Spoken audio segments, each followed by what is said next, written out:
Pahingang nahihirapan sa pagkilos ang 2 taong gulang na babae sa Bataan. May bukol kasi siya sa pisngi na kailangan ng maoperahan. Para bigyan ng mukhang balita, Mobile Journal, Yeda Pascual. Nananawagan ng tulong ang isang nanay para maipagamot ang anak na ipinanganak na may bukol sa muka.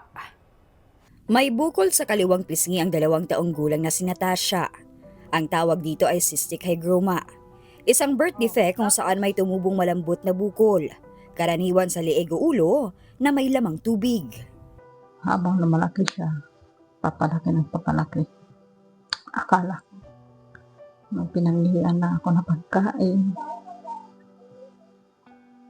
Kaya pinagsawalang bahala namin. Mula sa kanilang tirahan sa bundok, ilang oras ang biyahe para makarating sa bayan. Kaya sa albularyo nila unang napatingin si Natasha. Ang payo raw sa kanila noon, pahiran lang ng langis. Pero tila lumala pa ang kanyang kondisyon. Masigla naman po siyang maglaro. Kaso nga lang po, may iba akong napapansin sa kanya. Minsan, mahirap po huminga. Minsan, dati kasi, hindi siya hirap kakainin. Ngayon, ang hirap na eh. Wala na silang nagawa kundi ipatingin sa espesyalista ang anak.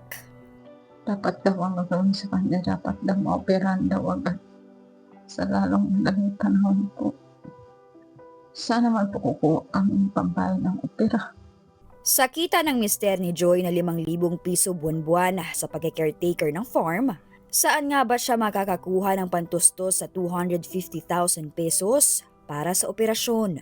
Minsan, nagtitiis po kami ng walang ulam. Para lang may provide kami sa anak namin. May pabili, merong ibigay na gatas at diaper. Kahit nga sa MRI pa lang, hindi namin kaya eh. Mahal din po ang MRI.